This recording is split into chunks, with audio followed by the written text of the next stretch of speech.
ಇದೇನು ಆ ಕಾಶಿನಾಥನ್ ಪಿಕ್ಚರ್ ಕೆಟ್ಟೋಯ್ತಾ, ಕೈಲಿ ಹಿಂಗ್ ಹಿಡ್ಕೊಂಡು ಅವಳೇ ನನ್ನ ಹೆಂಡತಿ ಅಂತ ಓಡಾಡಕ್ಕೆ. ಈ ಸಂಬಂಧ ಹಳಸ್ಕೊಂಡು ಹೋಗ್ತಿದೆ ಅಂತ ಸ್ವಲ್ಪ ಗೊತ್ತಾದ ತಕ್ಷಣನೇ ಏನಾದ್ರು ಮಾಡ್ಬೇಕು. ಬೇಸಿಗೆ ಕಾಲದಲ್ಲಿ ತೆಂಗಿನಕಾಯಿ ಹಾಕಿರೋ ಅಡಿಗೆ ಪದಾರ್ಥ ಇಟ್ಬಿಟ್ರೆ 2-3 ಅವರ್ಸ್ ಅಲ್ಲೇ ಕೆಟ್ಟೋಗ್ಬಿಡುತ್ತೆ. ತಾಳಿ ಕಟ್ಟುವಾಗ ಎಷ್ಟೊತ್ತು ಅವಳ ಜೊತೆ ಸಂಪರ್ಕದಲ್ಲಿ ಇದ್ನೋ ಗಂಡ ಅಷ್ಟೇ, ಸಾಯಂಕಾಲಕ್ಕೆ ಬೀಗ್ತನ ಚೆನ್ನಾಗ್ ಮಾಡ್ಲಿಲ್ಲ, ಊಟ ತಿಂಡಿ ಸರಿಯಾಗಿ ಮಾಡ್ಲಿಲ್ಲ ಅಂತ ಹೇಳ್ಬಿಟ್ಟು ಚಪ್ಲಿ ಹೊಡ್ಕೊಂಡ್ಬಿಡ್ತಾರೆ ಬೀಗ್ರು. ಮೊನ್ನೆನೂ ನೋಡ್ದೆ ಯಾರೋ ಪಾಯಸ ಚೆನ್ನಾಗ್ ಮಾಡಿಲ್ಲ ಅಂತ ಮದ್ವೆ ಮುರಿದೋಯ್ತು ಅಂತ. ಬಾಮ ಅಭಿನಯ, ಏನ್ ಹೇಳಿ, ವಾಟ್ ಇಸ್ ದಿ ಕನ್ವಿಕ್ಷನ್? ಆಯ್ತಲ್ಲ, ಅದೆಲ್ಲ ಹೇಳಿದ್ರಲ್ಲ, ಮುಂದೆ ಏನೋ ಇದೆ ಮೆಟೀರಿಯಲ್ ಅಂತ. ಏನ್ ಮೆಟೀರಿಯಲ್ ಹೇಳಿದ್ರೆ ನೀವು ನೋಡ್ಬೇಕು. ಏನೋ ಇದಿಲ್ಲ, ಯಾವ್ದು ಎವಿಡೆನ್ಸ್ ನೀವು ಕೊಟ್ಟಿಲ್ಲ, ಸ್ಪಷ್ಟವಾಗಿ ಏನು ಹೇಳೋದಿಲ್ಲ, ಲಿಸ್ಟ್ ಇಲ್ಲ ಮದ್ವೆ ಸಮಯದಲ್ಲಿ, ಕಸ್ಟಮರಿ ಆರ್ಟಿಕಲ್ಸ್ ಅಂತ ಪ್ರೂವ್ ಮಾಡಿಲ್ಲ, ಬೇರೆ ವಿಚಾರಣೆ ಹಾಕ್ಬೇಕು. ಒಬ್ಬೊಬ್ಬರ ಸಂಪ್ರದಾಯದಲ್ಲಿ ಒಂದೊಂದ್ ತರ ಇರುತ್ತೆ. ಕೆಲವ್ರ ಸಂಪ್ರದಾಯದಲ್ಲಿ 2 kg ಡಾಬ್ ಹಾಕಿದ್ರೆ ಮಾತ್ರ ಹುಡ್ಗಿನ್ ತಗೊಳ್ಳೋದು. ಅವ್ರು ಹುಡ್ಗಿನ್ ಮದ್ವೆ ಮಾಡ್ಕೋತಿರ್ತಾರೋ ಡಾಬನ್ ಮದ್ವೆ ಮಾಡ್ಕೋತಿರ್ತಾರೋ ನಮಗ್ ಗೊತ್ತಿಲ್ಲ. ಅಮ್ಮ, ಡೌರಿ ಪ್ರಾಹಿಬಿಷನ್ ಆಕ್ಟ್ ಅಲ್ಲಿ ಒಂದ್ ವಿಚಾರ ಹೇಳುತ್ತೆ, ಒಂದ್ ವೇಳೆ ಮದುವೆಗೆ ಸಂಪ್ರದಾಯದ ವಸ್ತುಗಳು ಅಂತ ಇರುತ್ತೆ. ಆ ಹುಡುಗ ಅನಿಸ್ಕೊಂಡು ಒಂದ್ ದೇವ್ರ ಪೂಜೆ ಮಾಡಿದ್ರೆ ಅವ್ನಿಗೊಂದ್ ಬೆಳ್ಳಿ ಬಟ್ಲು, ಒಂದ್ ತಂಬಿಗೆ, ಇವೆಲ್ಲ ಕೊಡ್ಬೇಕು ಅಂತ. ಈ ನಾರ್ತ್ ಕರ್ನಾಟಕ ಕಡೆಗೆ ಹೋದ್ರೆ ಲಿಂಗಾಯತರುಗಳಿಗಾದ್ರೆ ಆ ಆತ್ಮಲಿಂಗನ ಇಟ್ಕೊಳ್ಳಕ್ಕೆ ಒಂದು ಕರಡಿಗೆ ಅಂತ, ಗೊತ್ತಾಯ್ತಲ್ಲ, ಅದೊಂದು ಕವರ್ ಅಷ್ಟೇ. ಈ ಶಿವಪೂಜೆನಲ್ಲಿ ಕರಡಿ ಬಂದಂಗೆ ಅಂತಾರಲ್ಲ, ತಪ್ಪು. ಶಿವಪೂಜೆನಲ್ಲಿ ಕರಡಿಗೆ ಏನ್ ಕೆಲಸ ಅಂತ. ಕರಡಿಗೆ ಅಂದ್ರೆ ಒಂದ್ಸತಿ remove it is the Atmalinga that is to be puja to be perform to Atmalinga, not to the ಕರಡಿಗೆ. ಅರ್ಥ ಆಯ್ತಲ್ಲ? ಅದು ಗಾದೆ ಬಂದಿದ್ ಹಂಗೆ, ಕರಡಿಗೆ ಏನ್ ಕೆಲಸ ಅಂತ. ಅದು ಕರಡಿ ಆಗೋಗ್ಬಿಟ್ಟಿದೆ ಬರ್ತಾ ಇರ್ಲಿ. ಸೊ ಅಲ್ಲಿ ಶಕ್ತಿ ಇದ್ದವರು ಬೆಳ್ಳಿ, ಇನ್ನೂ ಶಕ್ತಿ ಇದ್ದವರು ಚಿನ್ನದಲ್ಲಿ ಮಾಡಿಸ್ಕೊಡ್ತಾರೆ. ಚಿನ್ನದಲ್ಲಾಗಲಿ ಬೆಳ್ಳಿಯಲ್ಲಾಗಲಿ, ಅಷ್ಟಕ್ಕೂ ಶಕ್ತಿ ಇಲ್ಲದಲ್ಲೇ ತಾಮ್ರದಲ್ಲಾಗಲಿ ಮಾಡಿಸಿಕೊಡಬೇಕು ಅಂತಿದೆ, ಗೊತ್ತಾಯ್ತಲ್ಲ? ಅದು ಕಸ್ಟಮರಿ. ಅದನ್ನ ಮಾಡಿ ಅವಾಗ ಯಾವಾಗೋ ಚಿಕ್ಕ ವಯಸ್ಸಿನಲ್ಲಿರುವಾಗ ದೀಕ್ಷೆ ಅಂತ ಕೊಟ್ಟಿದ್ದು, ಜಂಗಮರು ಬಂದು ಎಲ್ಲ ಮಾಡಿದ್ದಿದ್ರೆ ಅದಿದ್ರೆ ಉಂಟು, ಇಲ್ಲದೆ ಹೋಯ್ತು ಅಂತಂದ್ರೆ ಶಿವದಾರ ಅಂತ ಹೆಣ್ಮಕ್ಳಿಗೆ ಹಾಕ್ತಾರೆ, ಗಂಡಸರಿಗಾಯ್ತು ಅಂದ್ರೆ ಇಲ್ಲಿ ಕಟ್ಕೊಡ್ತಾರೆ. ಅವರ ಸಂಪ್ರದಾಯದಲ್ಲಿ ಏನ್ ಹೇಳಿದ್ದಾರೆ ಅಂತ ಹೇಳಿದ್ರೆ, ಅಂತ ಆತ್ಮಲಿಂಗ ಇಲ್ದೇ ಇರತಕ್ಕಂತ ಹೆಣನ ಜಂಗಮರು ಮೆಟ್ಟೋ ಆಗಿಲ್ಲ ಅಂತ. ಮುಂದೆ ಮುಗಿಬೇಕಲ್ಲ, ಅವಾಗ ಜಂಗಮರು ಮೆಟ್ಟೋ ಹಾಗಿಲ್ಲ ಅಂತ, ಅದಕ್ಕೋಸ್ಕರ ಮಾಡಿಸ್ಕೊಟ್ಟಿರ್ತಾರೆ. ಅದು ಓಕೆ. ಹೆಣ್ಮಗಳಿಗೆ ಮುತ್ತೈದೆ ಅಂತ ಅದಕ್ಕೋಸ್ಕರ ಒಂದ್ ಮೂಗ್ಬಿಟ್ಟು, ಒಂದ್ ವಾಲೆ, ಕೈಗೊಂದ್ ಬಳೆ, ಒಂದ್ ಸರ, ಇದೆಲ್ಲ ಹಾಕೋ ಪದ್ಧತಿ. ಇದನ್ನೆಲ್ಲ ಕೊಟ್ಟಿದ್ದಾರೆ ಅಂತಂದ್ರೆ ಕಸ್ಟಮರಿ ಅಂತ ನಾವು ಒಪ್ಕೋಬಹುದು, ಆಯ್ತಲ್ಲ? ಈ ಕ್ಯಾಶ್ ಯಾವ ಕಸ್ಟಮರಿ ಅಂತ ಒಳ್ಳೆ ಚೆನ್ನಾಗಾಯ್ತಲ್ಲ. ಇದೇನು ಆ ಕಾಶಿನಾಥನ್ ಪಿಕ್ಚರ್ ಕೆಟ್ಟೋಯ್ತಾ, ಕೈಲಿ ಹಿಂಗ್ ಹಿಡ್ಕೊಂಡು ಅವಳೇ ನನ್ನ ಹೆಂಡತಿ ಅಂತ ಓಡಾಡಕ್ಕೆ. ಅದೆಲ್ಲ ನಡೆಯಲ್ಲಮ್ಮ. ನಿಮ್ ಸಾಕ್ಷಿ ಏನಂತ ಹೇಳಿದ್ರೆ ಹೇಳಿ, 313 ಸ್ಟೇಟ್ಮೆಂಟ್ ಅಲ್ಲಿ ತಗೊಳ್ಳಿ, ಓದಿ. ದಟ್ ಇನ್ ದಿ ರಿವಿಷನ್ ಸ್ವಲ್ಪ ಓದಿ. ನೀವು ಏನ್ ಹೇಳಿದೀರಾ ಅಂತ ಕೊಟ್ಟಿದ್ದೀವಲ್ಲ, ಪ್ರಶ್ನೆ ಸ್ಪಷ್ಟವಾಗಿ ಕೇಳಿದೀವಲ್ಲ, ಏನ್ ಉತ್ತರ ಕೊಟ್ಟಿದ್ದೀರಾ ಹೇಳಿ ನೀವು. Madam, it has become A menace. ತಾವ್ ನೋಡಿ ಸುಪ್ರೀಂ ಕೋರ್ಟ್ ಜಜ್ಮೆಂಟ್ ಆ ಸುವರ್ಣಮನ್ ಕೇಸ್ ನಲ್ಲಿ ಏನ್ ಹೇಳ್ತಾರೆ ಅಂತ. 4 ಕಾಣಿ ಆಸೆಗೆ ಕಟ್ಕೊಂಡ್ ಹೆಂಡತಿನ ಸುಟ್ಟಾಕ್ತಿರಿ ಅಂತಂದ್ರೆ, ಅಫ್ಕೋರ್ಸ್ ಈ ಕೇಸಲ್ಲಿ ಇನ್ನೂ ಅಂತದೆಲ್ಲ ಆಗಿಲ್ಲ. ಅಷ್ಟೊಲ್ಲೆ ಅವಳು ತಪ್ಪಿಸ್ಕೊಂಡ್ಬಿಡಿದಾಳೆ, ಅವಳೋಗಿ ಕಂಪ್ಲೇಂಟ್ ಕೊಡ್ತಾಳೆ. ನಿಮ್ಗೂ ಅವ್ರಿಗೂ ಸರಿ ಇಲ್ಲದೆ ಇದ್ರೆ ಹೊರಗಡೆ ಕೂತ್ಕೊಂಡು ಹೊಂದಾಣಿಕೆ ಮಾಡ್ಕೊಂಡು ಫ್ಯಾಮಿಲಿ ಕೋರ್ಟ್ಗೆ ಹೋಗಿ ರೈಟ್ ರಾಯಲ್ ಆಗಿ ನೀವೇನ್ ಕೊಟ್ಟಿದ್ದೀರ ಅದನ್ನ ವಾಪಸ್ ಕೊಟ್ಬಿಡ್ತೀವಿ, ನಿಮ್ಗೂ ಏನೋ ಒಂದಷ್ಟು ಕೊಡ್ತೀವಿ ಅಂತೇಳಿ ಮಾಡ್ಕೊಂಡಿದ್ರೆ ಪರವಾಗಿರ್ತಿರ್ಲಿಲ್ಲ. ನೀವು ಅದ್ ಮಾಡ್ಲಿಲ್ಲ. ಅದರ 4 ಖರ್ಚಾಗ್ಲಿ ನಾನು ಕ್ರಿಮಿನಲ್ ಕೇಸಲ್ಲೇ ನಡೆಸ್ತೀನಿ ಅಂದ್ರಿ. ಇವಾಗ ಆಗಿದೆ ಪರಿಸ್ಥಿತಿ, ಜೈಲ್ಗೆ ಹೋಗುವಂಥದ್ದು. ಬೇಕು ಕೊಡಮ್ಮ. Restitution for conjugal has been records ಕೊಡು. 313 ಸ್ಟೇಟ್ಮೆಂಟ್ ತೆಗಿ ಬೇಗ, ಒಂದ್ಸತಿ ಪಾಯಿಂಟ್ ಔಟ್ ಮಾಡಿ ತೋರಿಸ್ಬೋಣ. ತೋರಿಸ್ಬಿಟ್ಮೇಲೆ ಅಭಿನಯ ಅವ್ರು ಬೇಕಾದ್ದೇಳಿ ನಾವು ಕೇಳೋಣ. ನೋಡಿ, ಇಲ್ಲೇನ್ ಲಾಸ್ಟ್ ಕ್ವಶನ್ ಕೇಳಿದೆ, ನಿಮ್ಗೇನಾರು ಹೇಳಕ್ಕಿದ್ಯಾ ಅಂತ. He has filed 314 application. ನಿಮಿಷ, ನೀವು ಅದನ್ನ ಓದಿದ್ರೆ ಗೊತ್ತಾಗುತ್ತೆ.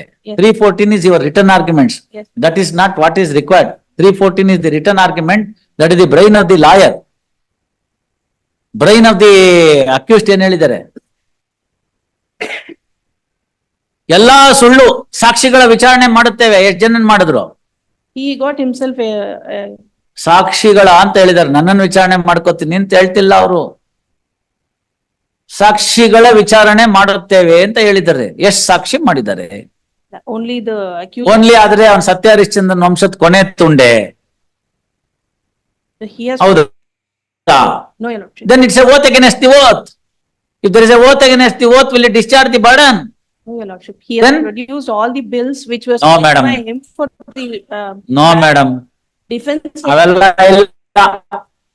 ನೀವ್ ಇಲ್ಲಿ ತನಕ ಬಂದ್ಮೇಲೆ ರಿವಿಷನ್ ಅಲ್ಲಿ ಏನ್ ಮಾಡಕ್ ಬರೋದಿಲ್ಲ. ಇನ್ನೇನಾದ್ರು ಇದ್ರೆ ಪಾಯಿಂಟ್ ಇದ್ರೆ ಹೇಳಿ. Is there any error of jurisdiction? No.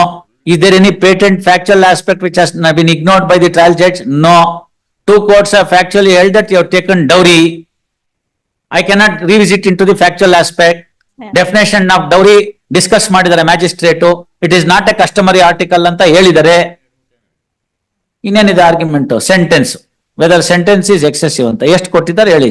Jail ಶಿಕ್ಷೆ 5 years has been improved. 5 years for section 3 of the DP Act. ಈಗ ಎಷ್ಟು ಕಡಿಮೆ ಮಾಡ್ಬೋದು ಹೇಳಿ ಅಷ್ಟೇ. I request. ಅದಕ್ಕೆ your ಅವ್ರನ್ನ lordship, ಕರೀರಿ, ಕಂಪ್ಲೇನೆಂಟ್ ನ ಇನ್ ಸ್ವಲ್ಪ ಕಾಂಪೆನ್ಸೇಷನ್ ಕೊಡಿ, ಸ್ವಲ್ಪ ಜೈಲ್ ಏನಾದ್ರು ಆದ್ರೆ ನೋಡ್ಬೋದು. compensation is ready to pay, your lordship. ಎಲ್ಲಾ ಪೂರ್ತಿ ಜೈಲ್ ತೆಗ್ದಾಕಲ್ಲ, ಒಬ್ಬರಿಗಾರು ಪಾಠ ಬರ್ಬೇಕು. Lordship, probation of offenders act may be invoked. ಇನ್ನೊಂದ್ ಹೆಂಡ್ತಿನ್ ಕೊಟ್ಬಿಟ್ಟು ಇಂಥದೇ ಮಾಡಕ್ ಬಿಡ್ತೀವ ಅಂತಲ. ಥೋ ಥೋ ಥೋ ಥೋ ಥೋ probation of offenders act Your lordship, I have to show his bona fides. He has filed a restitution of conjugal rights wherein the wife of the petitioner Amma. appeared. ರಾಜಿ ಮಾಡ್ಬೇಕಾಗಿದ್ದರೆ ಮೊದಲನೇ ಡೇಟ್ ಅಲ್ಲಿ ಮಾಡ್ಬೇಕು. That's what the honourable Supreme Court says in Arnesh Kumar. Even in Deepa versus Srinivas Rao, honourable Supreme Court has said same thing. ಇದು ಈ ಸಂಬಂಧ ಹಳಸ್ಕೊಂಡು ಹೋಗ್ತಿದೆ ಅಂತ ಸ್ವಲ್ಪ ಗೊತ್ತಾದ ತಕ್ಷಣನೇ ಏನಾದ್ರು ಮಾಡ್ಬೇಕು. Immediately, ಬೇಸಿಗೆ ಕಾಲದಲ್ಲಿ ತೆಂಗಿನಕಾಯಿ ಹಾಕಿರೋ ಅಡಿಗೆ ಪದಾರ್ಥ ಇಟ್ಬಿಟ್ರೆ 2-3 ಅವರ್ಸ್ ಅಲ್ಲೇ ಕೆಟ್ಟೋಗ್ಬಿಡುತ್ತೆ. ನಿಮ್ಗೆ ಅದು ವಾಸನೆ ಬರ್ತಿದ್ರೆ ತಕ್ಷಣ ತೆಗೆದು ಫ್ರಿಡ್ಜ್ ಇಡಬೇಕು. What is the measure you have taken? I engage best of the advocate and fight. See the fine. no, your lordship. Immediately after the complaint was filed. No, he was arrested. no, One second. sorry. Your lordship, What is the conciliation that has taken place? restitution ಹಾಕಿದ್ದಾರೆ ಸ್ವಾಮಿ. And ಏನಾಯ್ತದು? she appeared there. ಏನಾಯ್ತಮ್ಮ? She filed a counter claim seeking divorce. ನಮ್ಮ And that's that okay. What happened to the petition? petition was dismissed because she. Fine. filed- What did you do? And then. No, what did you do? Did you file appeal? He filed, no, your lordship. ಮತ್ತೆ? He filed for divorce wherein the wife of the. ಅಮ್ಮ ನೋಡಿ, One. ಅಮ್ಮ ಒಂದ್ ನಿಮಿಷ ಕೇಳಿ. ನನಗೆ ತಿಳಿದ ಮಟ್ಟಿಗೆ ಬೆಂಗಳೂರಿನಲ್ಲಿ ಒಂದ್ ಮದ್ವೆ ಸೀಸನ್ ಅಂತ ಬಂದ್ರೆ ಒಂದ್ 10,000 ಮದ್ವೆ ಆಗುತ್ತೆ. ಇನ್ನು ಜಾಸ್ತಿನೂ ಆಗ್ಬೋದು. ಒಂದ್ 10,000 ದೊಡ್ಡ ದೊಡ್ಡ ಕಲ್ಯಾಣ ಮಂಟಪ ಅದು ಇದು ಲೆಕ್ಕ ತಗೊಂಡ್ರೆ ಅದರಲ್ಲಿ 9,500 ಮದ್ವೆ ಹಂಗೋ ನಡ್ಕೊಂಡು ಹೋಗುತ್ತೆ. ಈಗ ಸ್ವಲ್ಪ ಕಡಿಮೆ ಆಗಿರ್ಬೋದು because of family court being so busy. So ಮಿಕ್ಕಿದ್ದೇನಾಗುತ್ತೆ? ತಕರಾರು ಬರುತ್ತೆ. ತಕರಾರು ಬಂದ್ರೆ ಏನಾಗುತ್ತೆ? ಲಾಯರ್ ಹತ್ರ ಹೋಗ್ತೀವಿ. ನಮ್ಮ ಮನೆಯಲ್ಲಿ ನಮ್ಮ ಆಫೀಸ್ನಲ್ಲಿ ಒಂದೇ ಒಂದು ರಿಪ್ಲೈಗೂ ಕಾಸ್ಟನ್ನು ಕೇಳ್ತಿರ್ಲಿಲ್ಲ ನಾವು, ಪಾಸಿಟಿವ್ ಆಕ್ಷನ್ ಹೇಳ್ತಿರ್ಲಿಲ್ಲ. ಈ ಮ್ಯಾಟ್ರಿಕ್ ಬಂದ್ರೆ, ಮ್ಯಾಟ್ರಿಮೋನಿಯಲ್ ಮ್ಯಾಟ್ರಿಕ್ ಬಂದ್ರೆ ಎಲ್ಲ ರಿಪ್ಲೈ ರೆಡಿ ಮಾಡಿಕೊಟ್ರೆ ನಾವು ಅಪ್ಪನ್ ಕೊಡುವೆ ತಗೊಂಡೋಗಿ. ಅವ್ರು ನೋಡೋರು, ಈ ಪದ ಹಾಕ್ಬೇಡ, ಅಕಸ್ಮಾತ್ ಸೆಟ್ಲ್ ಆಗೋಂಗಿದ್ರೆ ಈ ಪದ ಅಡ್ಡ ಬರುತ್ತೆ, ಇನ್ನು ಸ್ವಲ್ಪ ಸ್ಮೂತ್ ಆಗಿ ಬರಿ, ಡಿಪ್ಲೊಮ್ಯಾಟಿಕ್ ಆಗಿರ್ಲಿ, ನಮ್ ಸ್ಟ್ಯಾಂಡ್ ಏನಿದೋ ಅದನ್ನ ಹೇಳೋಣ, ನಾವು ಬೇಕು ಅಂತ ಕೇಳೋಣ ಅಂತ. ಗೊತ್ತಾಯ್ತಲ್ಲ? ಹಂಗೆ ರಿಪ್ಲೈ ಕೊಡುವಾಗ್ಲೇನೆ ಅಷ್ಟು ನೀಟಾಗಿರ್ಬೇಕು ಅಂತ. ನೀವು ಅಲ್ಲಿಗೆ ಹೋದ್ರೆ ನಾವ್ ಇಲ್ಲಿಗೆ ಹೋಗ್ತೀವಿ ಅಂತ. 1 ತಗೊಂಡ್ರೆ 5 ಫ್ರೀ, 1 ತಗೊಂಡ್ರೆ 5 ಫ್ರೀ. ಏನಂಗಂದ್ರೆ ನೀವೇನಾದ್ರು ಒಂದು ಅಲಿಗೇಷನ್ ಮಾಡಿದ್ರೆ 125, 498A, DV ಆಕ್ಟ್, ಮಕ್ಳಿದ್ರೆ ಗಾರ್ಡನ್ ಅಂಡ್ ವಾರ್ಡ್ ಆಕ್ಟ್ ಎಲ್ಲ ಫ್ರೀ. ಈಗ father-in-law has filed. ಎಲ್ಲ free. As a result, this is going on. Look at the judgment of Deepa versus Srinivas Rao. Did you read it? Yes. ಏನ್ ಹೇಳ್ತಾರೆ? ಓದಿ. ಸುಳ್ಳು ಹೇಳ್ತೀರಿ, ಓದಿಲ್ಲ ನೀವು. But the list ಎಲ್ಲ ಓದ್ಕೊಂಡು. The list you had mentioned, ಎಲ್ಲ citations ಓದ್ಕೊಂಡು. ಎಲ್ಲಿ ಏನ್ ಹೇಳ್ತಾರೆ ಹೇಳಿ, ಅದ್ರಲ್ಲಿ ಏನಾಯ್ತು ಅಂತ ಹೇಳಿ. ದೀಪಾ ವರ್ಸಸ್ ಶ್ರೀನಿವಾಸ ರಾವ್ ಅಲ್ಲಿ it's A classic case. It's A classic case of misuse of the provisions of 498 ಅಂತ ಸುಪ್ರೀಂ ಕೋರ್ಟ್ ನವ್ರು ಹೇಳ್ತಾರೆ. ನೀವು ಓದಿದ್ರೇನ್ರಿ? ಯಾಕೆ ಇವತ್ತೇ ಕೇಳ್ತೇನೆ. ಸೈಟೇಷನ್ ಸಿಕ್ಲಿಲ್ವಾ? ಸುಮ್ನೆ ದೀಪಾ ವರ್ಸಸ್ ಶ್ರೀನಿವಾಸ ರಾವ್ ಅಂತ ಹೊಡೆದ್ರೆ ಸಾಕು, ಗೂಗಲ್ ನಲ್ಲಿ ಎಲ್ಲ ಬಂದ್ಬಿಡುತ್ತೆ. You read that judgment. On the day of marriage, ತಾಳಿ ಕಟ್ಟುವಾಗ ಎಷ್ಟೊತ್ತು ಅವಳ ಜೊತೆ ಸಂಪರ್ಕದಲ್ಲಿದ್ನೋ ಗಂಡ ಅಷ್ಟೇ. ಸಾಯಂಕಾಲಕ್ಕೆ ಬೀಗ್ತನ ಚೆನ್ನಾಗ್ ಮಾಡ್ಲಿಲ್ಲ, ಊಟ ತಿಂಡಿ ಸರಿಯಾಗಿ ಮಾಡ್ಲಿಲ್ಲ ಅಂತ ಹೇಳ್ಬಿಟ್ಟು ಚಪ್ಲಿ ಹೊಡ್ಕೊಂಡ್ಬಿಡ್ತಾರೆ ಬೀಗ್ರು. ಇವಳನ್ನ ಎಳ್ಕೊಂಡು ಹೋಗ್ಬಿಡ್ತಾರೆ ಅವಳ ಮನೆಗೆ. ಮೊನ್ನೆನೂ ನೋಡ್ದೆ ಯಾರೋ ಪಾಯಸ ಚೆನ್ನಾಗ್ ಮಾಡಿಲ್ಲ ಅಂತ ಮದ್ವೆ ಮುರಿದೋಯ್ತು ಅಂತ. ಮೊನ್ನೆ ಈಗ ಒಂದು 15 ದಿವಸದ ಕೆಳಗಡೆಗೆ ಪೇಪರ್ ನಲ್ಲಿ ಇತ್ತು, ಪಾಯಸ ಚೆನ್ನಾಗ್ ಮಾಡಿಲ್ಲ ಅಂತ ಮುರಿದು ಬಿದ್ದ ಮದುವೆ ಅಂತ. ಹೊಡೆದಾಡ್ಕೊಂಡ್ಬಿಡ್ತಾರೆ ಚಪ್ಲಿಲಿ ಬೀಗ್ರು ಅಷ್ಟೇ. ಬೆಳಗ್ಗೆ ಅವಳ ಹತ್ರ ತಾಳಿ ಕಟ್ಟುವಾಗ ಎಷ್ಟು ಸಂಪರ್ಕ ಬಂದಿದ್ನೋ ಅಷ್ಟೇ. ಮ್ಯಾರೇಜ್ ಕೂಡ ಕನ್ಸುಮೇಟ್ ಆಗಲ್ಲ, ಅಷ್ಟೇ ಮುಗೀತು. ಒಂದು ದಿನದ ಬೆಳಗ್ಗೆ ಮದ್ವೆಗೆ 30 ವರ್ಷ ರಫ್ಲಿ they have suffered. 15-16 criminal case. Official ಸುಪೀರಿಯರ್ಗೆ ಗಲಾಟೆ ಮಾಡಿದ್ದಾರೆ. ಆ ಮನುಷ್ಯ ಹೈಕೋರ್ಟ್ ನಲ್ಲೇನೋ ಆಂಧ್ರ ಪ್ರದೇಶ್ ಹೈಕೋರ್ಟ್ ನಲ್ಲಿ ಕೆಲಸ ಮಾಡ್ತಿದ್ರು, ಶ್ರೀನಿವಾಸರಾವ್ ಅಂತ.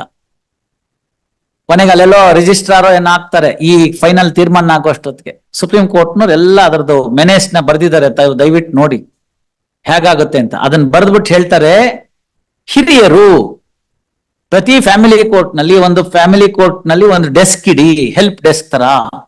ಇಂಥ ಪ್ರಕರಣಗಳು ಬಂದಿದ ತಕ್ಷಣನೇ ಮೊದಲಿಗೆ ಕ್ರಿಮಿನಲ್ ಕೋರ್ಟ್ ಅದಕ್ಕೆಲ್ಲ ಹೋಗ್ಬೇಡಿ. ಅಕಸ್ಮಾತ್ ಉಳಿಯುವಂತ ಮದ್ವೆ ಇದ್ರೆ ಹಾಳಾಗೋಗ್ಬಿಡುತ್ತೆ.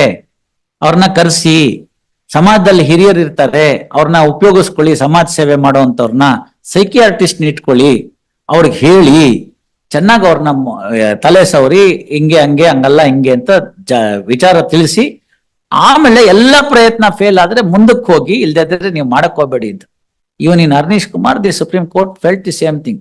Intervention of the police at the first instance will spoil the relationship ಅಂತ. See we need to give the sanctity for the institution of the marriage, otherwise it will be a very failure thing. These are all the problems of that. ನಿಮ್ಮವನ್ಗೆ ಇಷ್ಟ ಇದ್ದಿದ್ರೆ ಕೊಬ್ಬೆಲ್ಲ ಬಿಟ್ಬಿಟ್ಟು ಆಯ್ತು ತಪ್ಪಾಯ್ತು ಏನಿದು ಅಂತ ಅವತ್ತೇ ಹೇಳಿದ್ರೆ ಮ್ಯಾಟ್ರ್ ಅಲ್ಲೇ ಮುಗ್ದೋಗೋದು. ಮ್ಯಾಜಿಸ್ಟ್ರೇಟ್ ಅಯ್ಯೋ ಪಾಪ ಅಂತ ರಾಜಿ ಮಾಡ್ಬಿಡೋನು. ಇವಾಗ ಏನು ಮಾಡಕ್ ಬರಲ್ಲ. You keep the complainant present, Please, sir. we will see whether we can do something. You keep the complainant present. Please. When do you keep her present? 26th. ಈಗೇನ್ ಡೈವರ್ಸ್ ಆಯ್ತೋ ಇಲ್ವೋ? Divorce is granted, she has not appeared. Ex parte divorce ಆಗಿದೆ on the ground of ನೀವ್ ಹಿಂಗ್ ಹೊಡೆದ್ರೆ ಇನ್ನೇನ್ ಮಾಡ್ತಾರೆ? your lordship. ಅದು totally false complaint, your lordship. ಹೌದಮ್ಮ, They have instituted. ಅದಕ್ಕೆ ಹೇಳಿದ್ದು ನೀವೇ ಸತ್ಯಹರಿಶ್ಚಂದ್ರನ್ ವಂಶದ ಕೊನೆ ತುಂಡು ಅವಳು ರಾಕ್ಷಸಿ ನಂಬರ್ 1 ಅಂತ. ಒಳ್ಳೆ ಚೆನ್ನಾಗಾಯ್ತಲ್ಲ. I know I cannot refer to 161, but no ಅದ್ರಲ್ಲಿ ಅವೆಲ್ಲ ಬಿಡಮ್ಮ, ಸುಮ್ನೆ ಯಾಕೆ. Keep her present, they have instituted a keeper property. Present, Yes, sir. release this matter on 5/7. Learned HCGP directed to keep the complainant present. Please. Facebook ಮತ್ತು ಇನ್ಸ್ಟಾಗ್ರಾಮನ್ನು follow ಮಾಡಿ, YouTube ಚಾನಲನ್ನು subscribe ಮಾಡಿ.